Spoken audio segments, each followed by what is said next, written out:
21 September दैनंदिन ज्ञानेश्वरी अध्याय 18 सर्व गीतार्थ संग्रह योग. अलंकापुरी पुण्यभूमी पवित्रम तेथे नांदतो ज्ञानराजा सुपात्र. तया आठविता महापुण्यराशी नमस्कार माझा सद्गुरू श्री ज्ञानेश्वरांशी. ओवी क्रमांक 661 पासून पुढे. अयुक्ता प्राकृता स्तब्ध शठो नैष्कृती कोलसा विषादी दीर्घसूत्री च करता तामस उच्यते.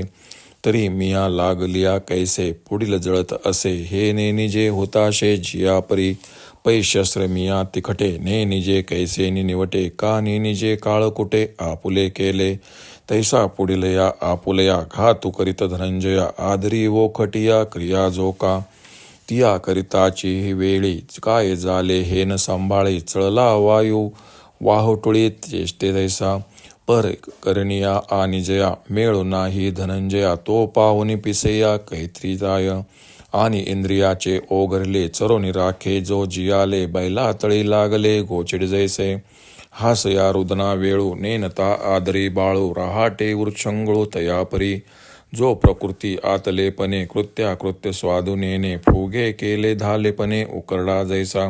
म्हणून मान्याचे नावे ईश्वराही परिन खालवे स्तब्धपणे न मनवे डोंगरासी आणि मनजियाचे विषकल्लोळी रहाटी फोडी चोरली दीठी कीर्ते बोली पन्यांगणीची किंबहुना कपटाचे तेहची वळले तयाचे ते जिने की जुवाराचे टिटे घर नोहे तयाचा प्रादुर्भाव तो साभिलाष भिल्लांचा गावो म्हणून नये एव जावो तया वाटा आणि अनेकांचे निके केले वीरू होय जया आले जैसे अपय पया मिनले लवन करी काही व ऐसा पदार्थू घातलिया अंगी आतू ते शिक्षणी धडाडितू अग्नी होय नाना सुद्रव्ये गोमटी झालिया शरीर पैठी होनी ठाती किरीटी मळूच जेवी तैसे पुढिलाचे बरवे जयाच्या भीतरी पावे आणि विरुद्धची आगवे होनी निगे जो गुण घेदे दोख अमृताचे करीविक दूध पाजलिया देख व्याळू जैसा आणि एही की जी यावे जेने परत्रासाच यावे ते उचित कृत्य पावे अवसरी जिये तेव्हा ज्या आपेसे निद्राये ठेविली ऐसे दुर्व्यवहारी जैसे विटाळे लोटे पै द्राक्षरसा आम्ररसा वेळे तोंड सडे वायसा का डोळे फुटती दिवसा डुडुळाचे तैसा कल्याण काळू पाहे तै तया ते आळसू खाये नाना प्रमादी तरी होये तो म्हणे ऐसे जे वेची सागराच्या पोटी जळे अखंड आगीठी तैसा विषादू वाहे गाठी जीवाची जो लेंडोरा आगी धुमावधी का आपाना अंगी दुर्गंधी तैसा जो जीवितावधी विषाद केला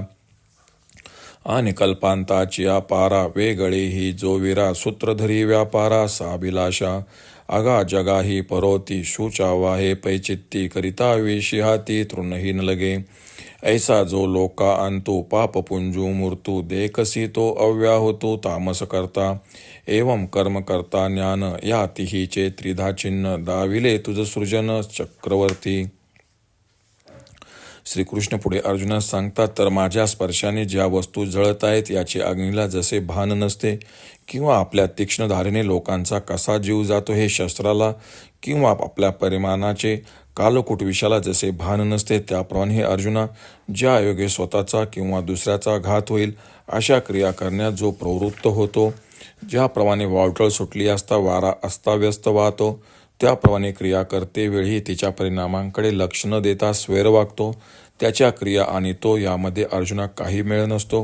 त्याला पाहिले म्हणजे वेडा आणखी दुसरा तो कसा असतो आणि बैलाच्या वृषणादी भागाला चिकटून बसून जसा गोचिड जगतो तसा इंद्रियद्वारा मिळणाऱ्या भोगावरच जो आपले जीवित कंठत असतो. कधी हसावे कधी रडावे याचा मुलांच्या बाबतीत जसा मेळ नसतो तसा तो स्वैर असतो. प्रकृतीच्या स्वाधीनतेमुळे ज्याला कार्यविचार कळत नाही व जो केराने जसा ओकिरडा फुंकतो तसा आपल्या स्वैराचाराने फुंकतो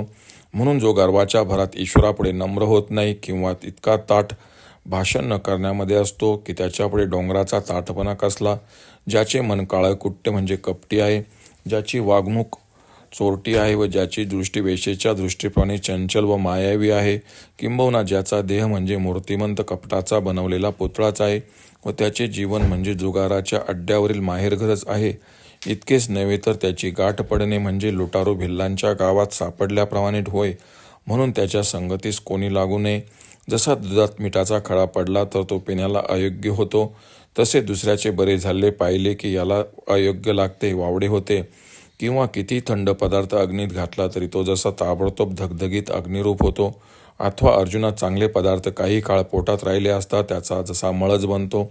तसे दुसऱ्याचे बरे झाले ज्याच्या कानावर आले किंवा ज्याने पाहिले तर पित्त खवळते, त्यास आवडत नाही. सर्पाला दूध पाजले तर ते अमृत खरे, पण तो जसा त्याचे विष करतो त्याप्रमाणे दुसऱ्याला जो गुण म्हणून वर्णन करावा तो याच्या दृष्टीने दोष ठरून तो त्याची निंदा करतो.